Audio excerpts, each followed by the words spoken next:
The small town of Pine Grove hadn't seen much excitement in years, but that changed one sunny afternoon when the peace was shattered by the rumble of motorcycle engines.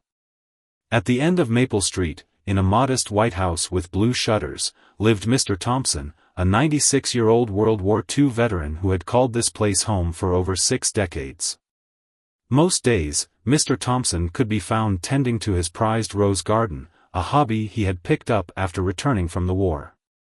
His weathered hands, though not as steady as they once were, still managed to nurture the most beautiful roses in the neighborhood. Children would often stop by his white picket fence, mesmerized by the rainbow of colors blooming in his garden, and he'd always have a kind word and sometimes even a cookie to share. That particular Thursday started like any other. Mr. Thompson was outside, carefully pruning his roses while wearing his favorite navy blue cardigan despite the warm weather. His neighbor, Mrs. Chen, had just dropped off a fresh batch of homemade dumplings, their weekly tradition since her family moved in next door 15 years ago. The peaceful afternoon was interrupted by the distant roar of motorcycles. At first, Mr. Thompson paid little attention, vehicles passed through town all the time. But this time was different. The engines grew louder, and the sound didn't fade away. Instead, a group of about 20 bikers pulled up right outside his house, their machines idling loudly enough to rattle his windows. Mr. Thompson straightened up slowly, his joints protesting the movement. Through his thick-rimmed glasses, he watched as the bikers dismounted their motorcycles. They were an intimidating sight in their leather jackets covered in patches, some sporting long beards and tattoos. The leader, a tall man with a bandana wrapped around his head, approached Mr. Thompson's fence. "Nice roses you got there, old-timer," the leader called out, his voice carrying a hint of mockery. "Shame if something were to happen to them." A few of his companions chuckled, the sound making Mr. Thompson's stomach turn.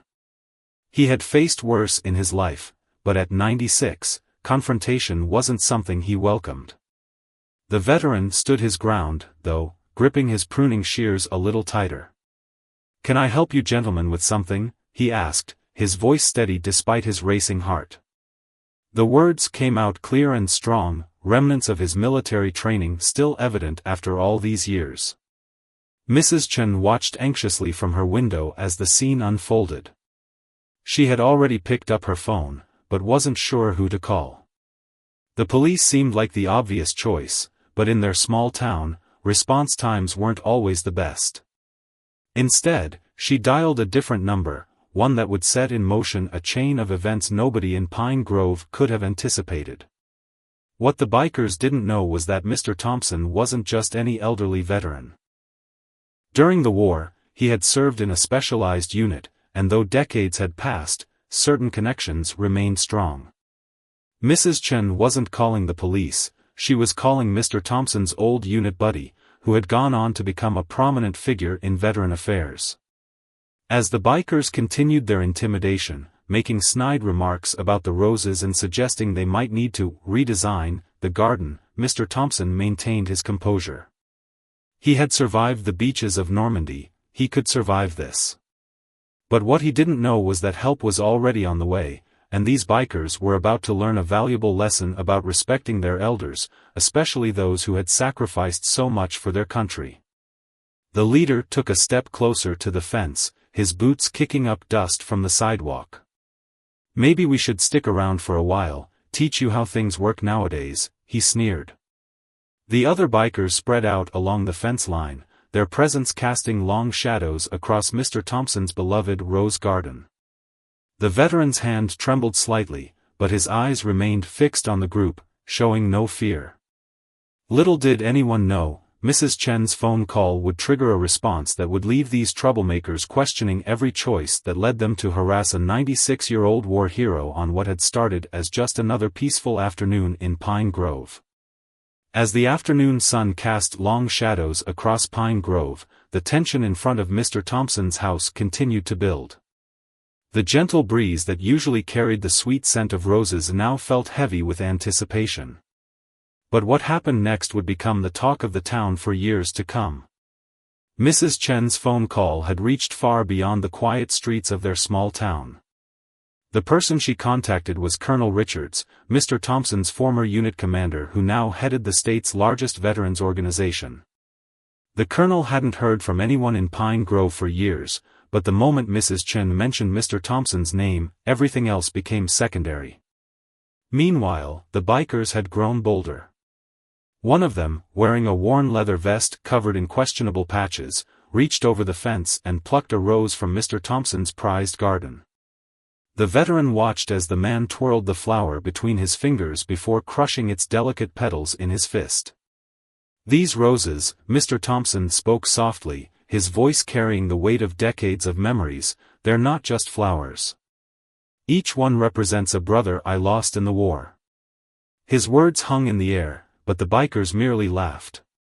They couldn't see the tears forming in the corners of his eyes, not from fear, but from remembering faces of young men who never made it home. What the troublemakers didn't notice was the subtle change in the atmosphere. Local residents had begun appearing on their porches. The Baker family across the street, the Patels from the corner store, and even old Dr. Wilson had stepped outside. They stood silently, phones in hand, recording everything. In the age of social media, word spread faster than anyone could imagine. The biker leader, growing frustrated with Mr. Thompson's calm demeanor, took another step forward. "Your war stories don't mean nothing here, old man. Times have changed." But before he could continue his threats, a new sound cut through the air, the distinct rumble of dozens of approaching motorcycles. Around the corner came the most impressive sight Pine Grove had seen since the 4th of July parade. Leading the pack was Colonel Richards himself, followed by over 50 riders, all veterans from different eras. Their bikes gleamed in the sunlight, American flags flying proudly from their rear fenders. These weren't just any bikers, they were members of the Veterans Motorcycle Coalition, a respected group dedicated to supporting their fellow servicemen. The troublemakers' expressions changed rapidly from amusement to confusion to concern as the new group surrounded them. Colonel Richards, despite his 70 years, dismounted his Harley with the grace of a much younger man. His leather jacket bore patches from various military campaigns, and his presence commanded immediate respect. "Gentlemen," the colonel's voice boomed across the yard, "I believe you've made a grave error in judgment today." He walked toward Mr. Thompson's gate, each step purposeful. The original group of bikers began to shift uncomfortably, their earlier bravado evaporating in the face of such an overwhelming response. The colonel's riders had positioned themselves strategically around the troublemakers' bikes. These weren't just random veterans, many were former military police, special forces operatives, and intelligence officers. They moved with the coordinated precision that only comes from years of military training. As this scene unfolded, Mrs. Chen quietly brought out a tray of her fresh dumplings and some ice-cold lemonade, setting them on Mr. Thompson's porch. It was such a wonderfully ordinary gesture in an extraordinary moment, reminding everyone that simple acts of kindness could exist alongside displays of strength. The leader of the troublemakers, now visibly nervous, tried to maintain his tough facade. "This isn't your business," he muttered, but his voice lacked its earlier conviction.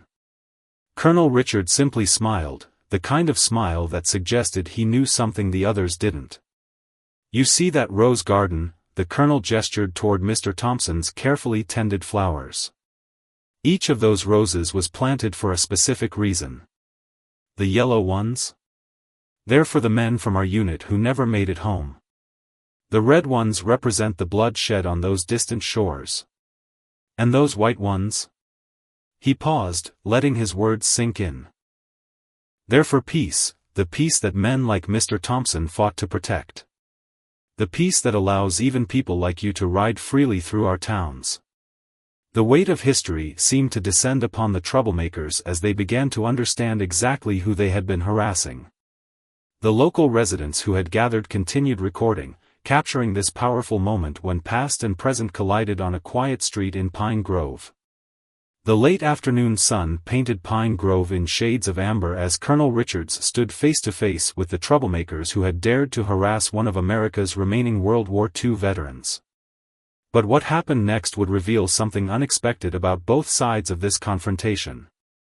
The leader of the troublemakers, his earlier bravado now replaced with visible discomfort, shifted his weight from one foot to another. His hand unconsciously moved to his jacket pocket, pulling out a worn photograph. The image, creased and faded, showed an elderly man in military dress blues. "My grandfather," he said quietly, his voice barely audible above the idle rumble of motorcycles. "He served in Vietnam. Never talked about it. Passed away last month." His fingers trembled slightly as he stared at the photograph. The other troublemakers looked at their leader with surprise. This was a side of him they'd never seen. Colonel Richards' expression softened slightly, but his stance remained firm. "Then you, more than anyone, should understand the significance of what you're doing here." He gestured toward Mr. Thompson, who stood quietly by his roses, watching the scene unfold. "Every veteran carries stories that would break your heart and rebuild your faith in humanity all at once." Mr. Thompson slowly walked toward the gate, his weathered hands still holding his pruning shears. The Veterans Motorcycle Coalition members parted respectfully to create a path for him. As he approached, something remarkable happened. The troublemakers' leader removed his bandana, revealing a young face marked by uncertainty and, now, shame. "During the war," Mr. Thompson began, his voice carrying the weight of memories, "I had a friend named Jimmy. He was just 19, always talked about his motorcycle back home, a Harley he'd rebuilt with his father." He paused, looking at the bikes surrounding his property. "The night before our biggest battle, he showed me a picture of that bike, promised to take me for a ride when we got home." His eyes grew distant. "Jimmy never made it back. That's why I plant these roses, each one tells a story, carries a memory." The atmosphere in the yard had transformed. The tension that had filled the air minutes ago was replaced by something more profound, a bridge being built between generations, between different kinds of pain and understanding. Mrs. Chen, who had been watching from the porch, wiped tears from her eyes as she continued to serve refreshments to the gathered crowd. One of the younger members of the Veterans Motorcycle Coalition stepped forward. She was a recent Afghanistan veteran, her jacket bearing patches from her tours of duty. "Sir," she addressed Mr. Thompson, "would you tell us about some of these roses? Each one has a story," you said. Mr. Thompson's face lit up with a gentle smile. He moved to a beautiful pink rose near the fence. "This one," he said, "is for the French family who hit us during the war. They had 3 young children, and despite barely having enough food for themselves, they shared everything they had." He touched the petals gently. "The mother used to have roses just this color in her window box." The troublemaker's leader, still holding his grandfather's photograph, stepped closer to the fence. "My grandfather, he had a garden too. I never understood why he spent so much time out there." His voice cracked slightly. Maybe he was doing the same thing you are, Mr. Thompson." Remembering. Colonel Richards placed a steady hand on the young man's shoulder. "It's never too late to honor their memory the right way," he said. The words hung in the air, heavy with meaning and possibility. The other troublemakers began removing their bandanas and helmets, the tough facade crumbling in the face of genuine human connection. One by one, they started sharing their own stories, of grandfathers, uncles, and fathers who had served, of family members they'd lost, of memories they'd tried to forget. The local residents who had gathered to watch were now part of something extraordinary. Phones that had been recording for social media were slowly lowered as people realized they were witnessing something too sacred for likes and shares. This wasn't just about confrontation and resolution anymore, it was about healing wounds that ran deeper than anyone could see. Mrs. Chen appeared again, this time carrying her family's old photo album. She opened it to show a black and white photograph of her father in his military uniform, he had served alongside American troops during the war in Korea. "Different uniforms, same heart," she said softly, her accent carrying years of wisdom. The golden hour had settled over Pine Grove, casting everything in a warm, honeyed light. The scene in Mr. Thompson's garden had transformed from one of confrontation to something almost sacred. The roses swayed gently in the evening breeze, their petals catching the light like stained glass in an old church. The troublemaker's leader, who had introduced himself as Ray, sat on the porch steps beside Mr. Thompson. His grandfather's photograph lay between them, a bridge across generations. The other bikers had spread out through the garden, listening intently as members of the Veterans Motorcycle Coalition shared stories about their own service and the friends they'd lost.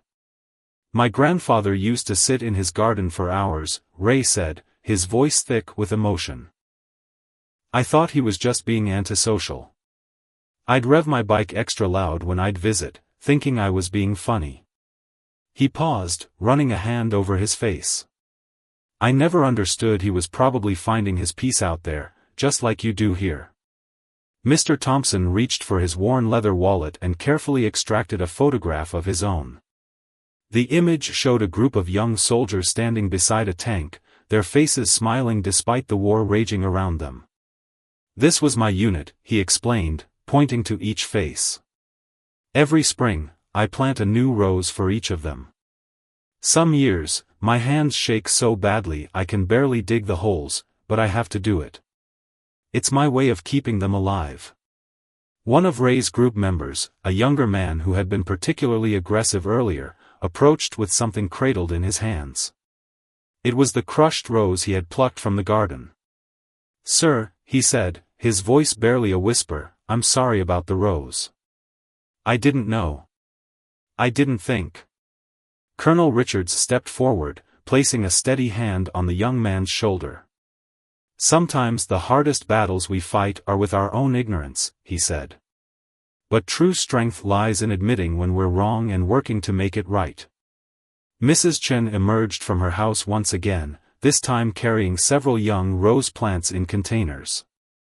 "My daughter works at the garden center," she explained.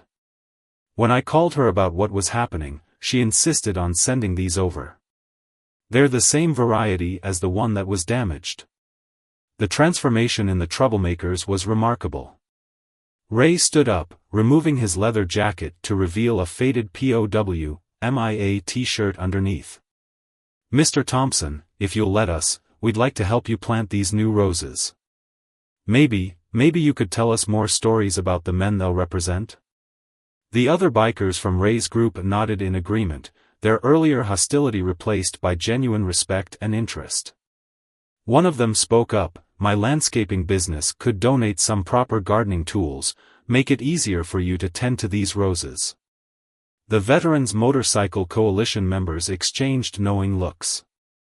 They had seen this kind of transformation before, when people finally understood the true cost of war and the importance of honoring those who served.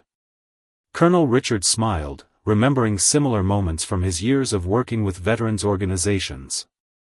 As the evening progressed, something extraordinary began to take shape. The garden became a gathering place for sharing stories. The older veterans spoke of battles long past, while younger ones shared their own experiences. The troublemakers listened intently, occasionally sharing stories about their own family members who had served. Dr. Wilson, who had been watching from across the street, finally walked over. "You know," he said, addressing the group, "I've been Mr. Thompson's doctor for 20 years. Every time I told him to take it easy on the gardening, he insisted these roses were keeping him alive. Now I understand, it wasn't just the physical activity, it was the purpose, the memories, the connections." The local children who often stopped by Mr. Thompson's fence had gathered too, sitting cross-legged on the lawn as they listened to the stories being shared. Their parents stood nearby, recording not for social media now, but to preserve this moment of community healing.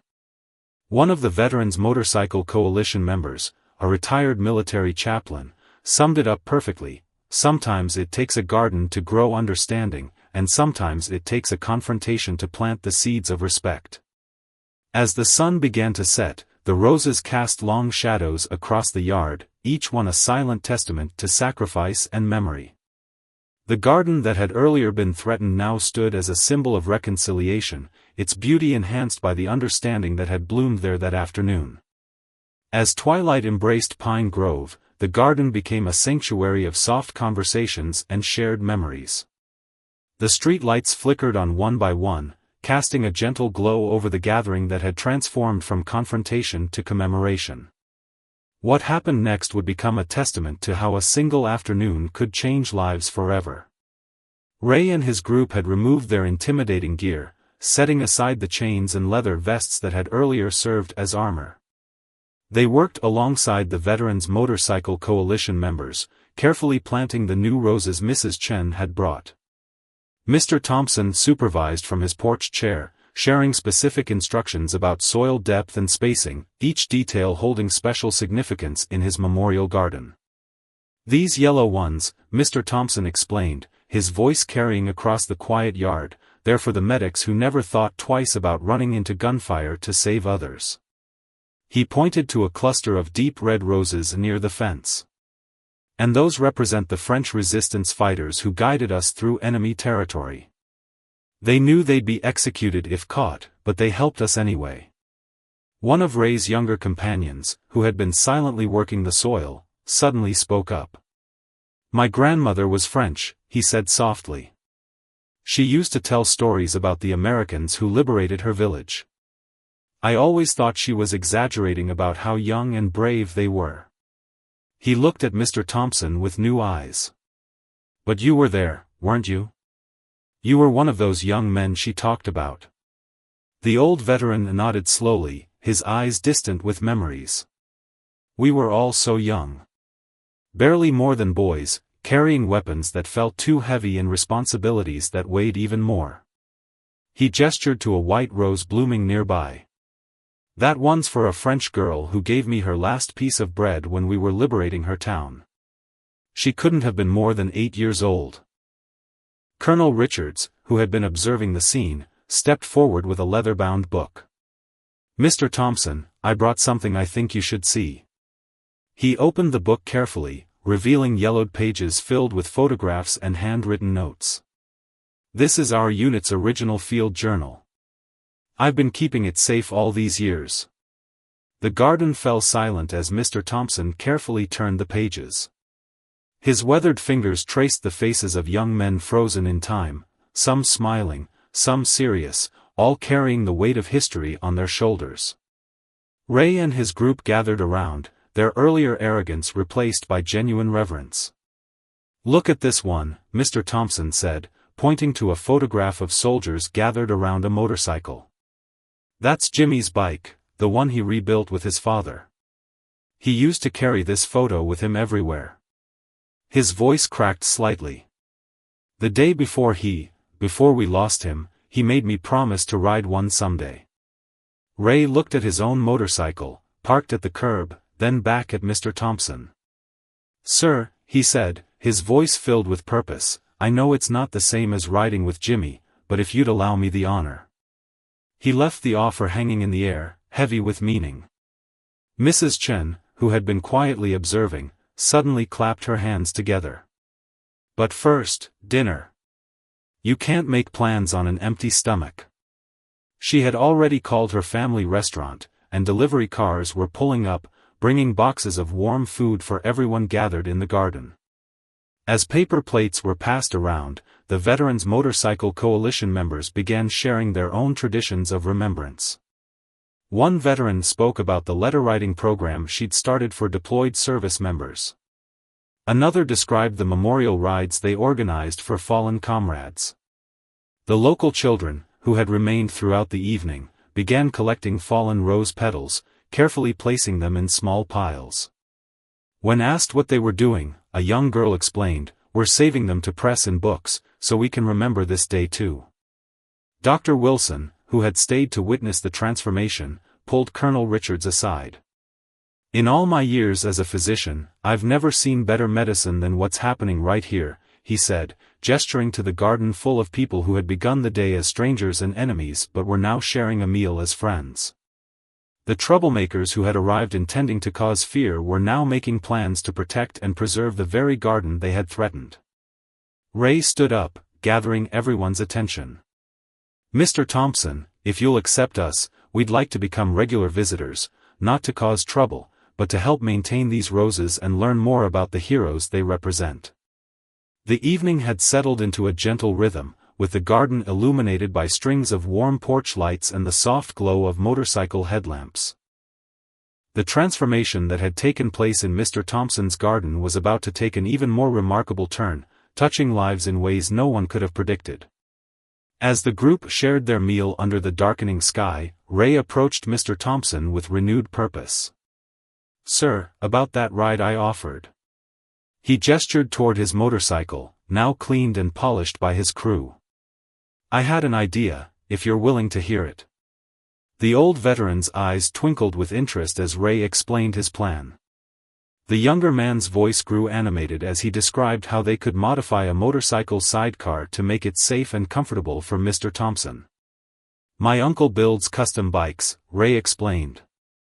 "He could help us create something special, something worthy of a hero like you." Colonel Richards listened intently, then added his own suggestion. "We could organize it as part of our next memorial ride. Make it a proper tribute to Jimmy and all the others." He pulled out his phone, showing Mr. Thompson photos of previous memorial rides, hundreds of bikes stretching for miles, each carrying an American flag.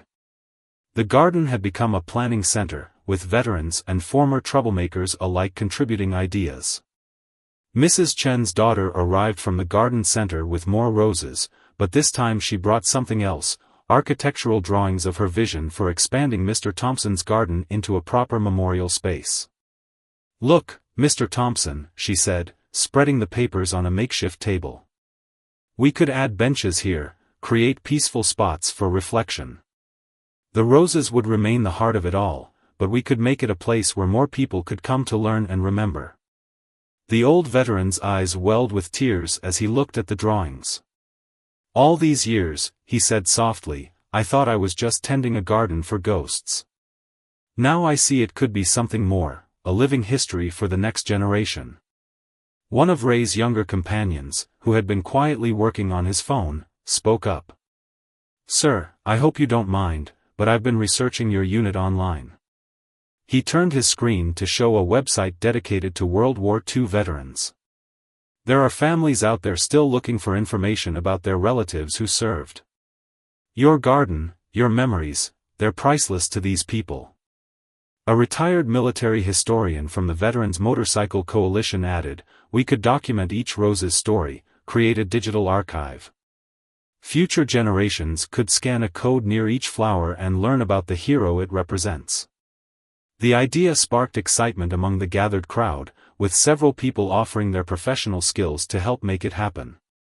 The local children, who had been listening intently, began sharing their own ideas.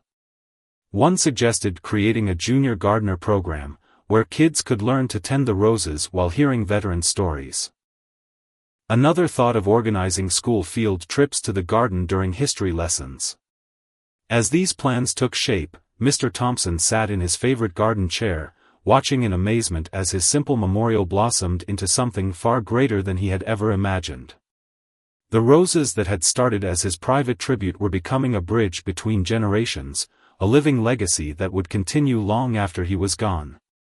Dr. Wilson, who had been observing the proceedings with professional interest, noticed something remarkable about his elderly patient.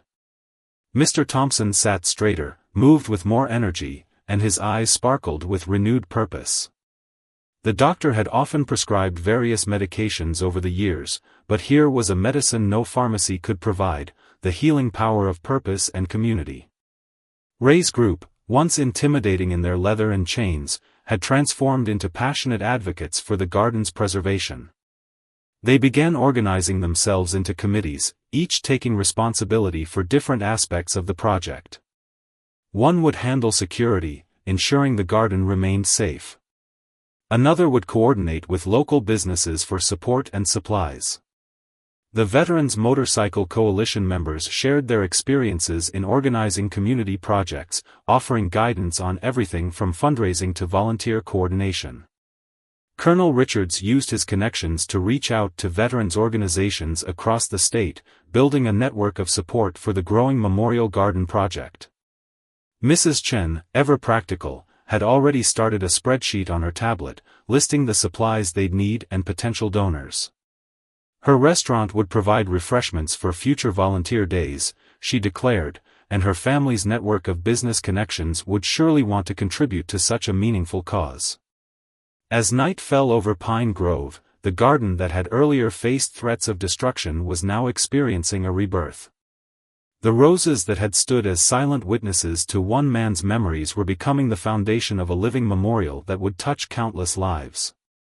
The stars had begun to appear in the velvet sky above Pine Grove, twinkling like nature's own memorial lights. As the evening deepened, the gathering in Mr. Thompson's garden took on an almost magical quality, with stories and promises weaving together like the intertwining stems of his beloved roses. Ray and his motorcycle crew had spent the last hour meticulously measuring and photographing the garden space, their phones' flashlights creating dancing beams of light among the flowers. They were already designing how to install subtle security cameras and motion sensor lighting that would protect the garden while maintaining its peaceful atmosphere. Mr. Thompson, Ray said, unfolding a detailed sketch he'd been working on, we've been thinking about Jimmy's bike, the one in the photograph. He pointed to a clear space near the garden's entrance. What if we created a memorial centerpiece? A restored vintage motorcycle, the same model as Jimmy's, surrounded by white roses.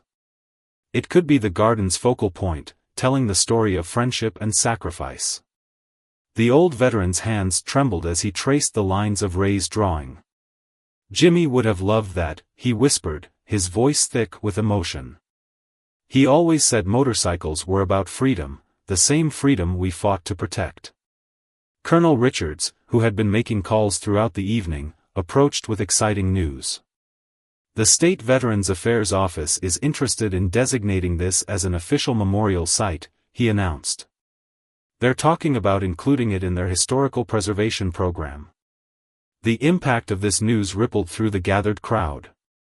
What had started as a confrontation had evolved into something that would now be preserved for generations to come.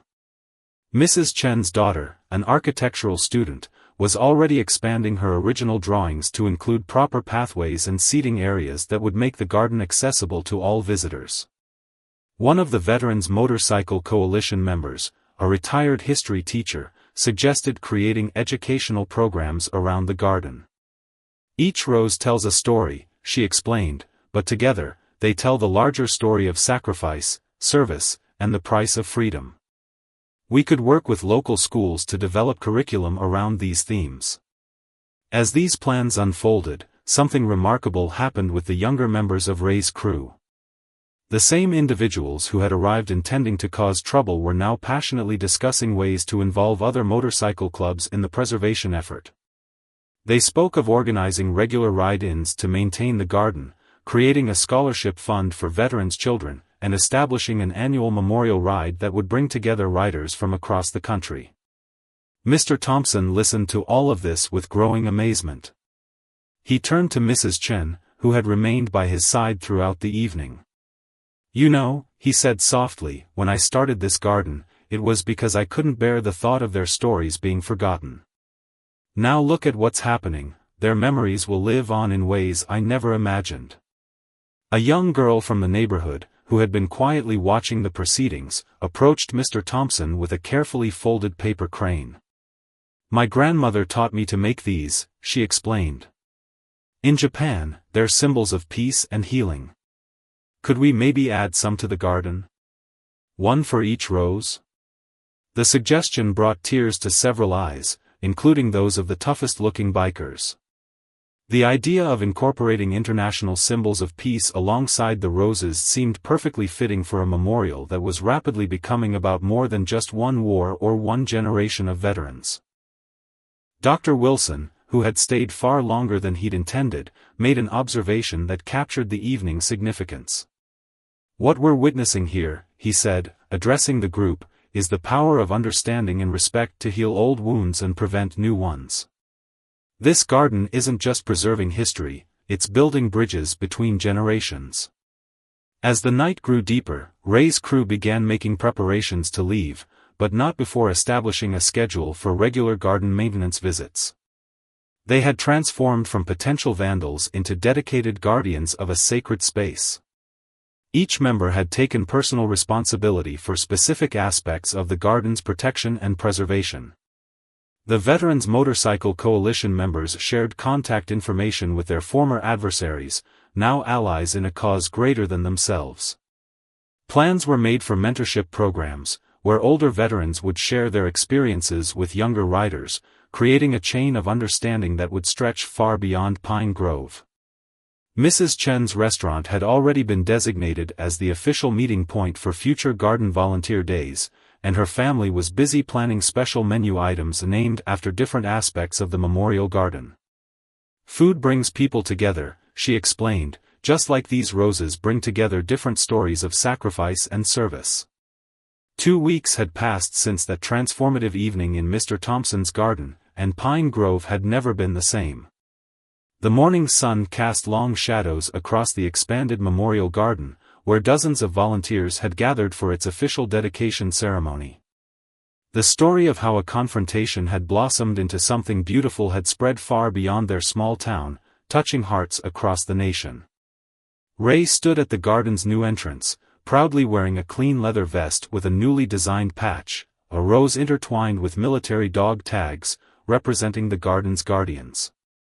His motorcycle crew, now calling themselves the Rose Riders, had spent countless hours helping to implement the improvements they'd planned that fateful evening. The centerpiece of the garden, just as Ray had envisioned, was a perfectly restored vintage motorcycle, the same model as Jimmy's. It stood on a raised platform, surrounded by a circle of white roses. The morning dew on the chrome caught the sunlight, creating a halo effect that made the memorial seem almost ethereal. "Mr. Thompson," Ray called out as the elderly veteran approached, "we have something special to show you." He guided Mr. Thompson toward a newly installed touchscreen panel near the garden's entrance. With a gentle tap, the screen came to life, displaying an interactive map of the garden. Each rose was marked with a glowing point of light, and touching any of them brought up the story of the hero it commemorated. "We've recorded your stories," Ray explained, his voice soft with respect. "Every memory you've shared, every sacrifice you've honored, it's all preserved here. Future generations will know their names, their faces, their courage." He demonstrated how visitors could leave digital messages of gratitude, creating a living archive of remembrance. Colonel Richards arrived with a group of distinguished guests, military officials, state representatives, and veterans from various eras. But what brought the biggest smile to Mr. Thompson's face was the sight of a school bus pulling up, filled with eager children clutching handmade paper cranes. Mrs. Chen and her family had outdone themselves, setting up an elegant breakfast buffet under white canopies. The tables were decorated with miniature roses, each place setting including a card with a different veteran story printed on it. Her daughter proudly showed off the completed architectural plans for the garden's next phase, a small amphitheater where veterans could share their stories with visiting groups. The Veterans Motorcycle Coalition had organized a special surprise. As the dedication ceremony began, the rumble of approaching motorcycles filled the air. Over 300 riders from across the state converged on Pine Grove, each bike carrying an American flag and a single rose. They created a circle of honor around the garden, their engines falling silent as Mr. Thompson stepped up to speak. 2 weeks ago, the old veteran began, his voice carrying clearly across the hushed crowd, "I thought I was just tending a garden of memories. I worried that when I was gone, these stories would fade away like morning mist." He paused, looking around at the transformed space. "But look what has grown here instead, not just roses, but understanding. Not just memories, but bridges between generations." The local news crews captured the moment as Ray and his crew stood at attention while Mr. Thompson spoke. These young men, who had arrived as troublemakers, were now the garden's most dedicated protectors. Their transformation had become a symbol of hope and redemption that resonated far beyond their small town. Dr. Wilson, watching from the crowd, nodded in satisfaction as he observed Mr. Thompson's improved vitality.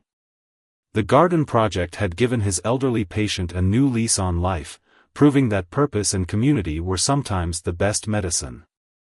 The ceremony reached its emotional peak when the school children released their paper cranes, now attached to biodegradable balloons, into the morning sky. As the symbols of peace drifted upward, Ray stepped forward with one final surprise. He presented Mr. Thompson with a custom-made sidecar attachment for his motorcycle, painted with scenes from the garden. "Jimmy's promise will be kept," Ray said, his voice thick with emotion. "We'll take you on that ride he never could. And when we do, you'll be surrounded by a new generation of riders who understand the true meaning of respect and honor." The gathered crowd watched as Mr. Thompson ran his weathered hands over the sidecar's pristine surface, touching the painted roses that matched the real ones blooming around them.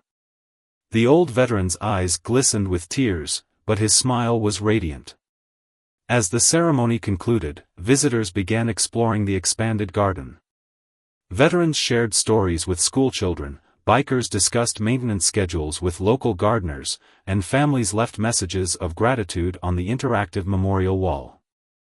The garden had become exactly what Mr. Thompson had always hoped for, a living bridge between past and present, a place where memories bloomed as beautifully as the roses themselves. Mrs. Chen approached Mr. Thompson with a fresh cup of tea, settling beside him on one of the new benches. "You know," she said wisely, "some flowers bloom most beautifully after a storm. Your garden needed that storm to become what it is today." The old veteran nodded, watching as Ray and his crew conducted their first official garden tour. The young men spoke with passion about each rose, each story, each sacrifice they had come to understand and honor. The very people who had threatened to destroy the garden had become its most ardent preservers, proving that even the hardest hearts could be softened by the power of memory and respect. As the morning progressed, Mr. Thompson sat contentedly in his favorite spot, surrounded by the roses he had tenderly cared for all these years. The garden that had started as his private memorial had blossomed into something far greater, a living testament to the power of understanding, respect, and the enduring strength of the human spirit.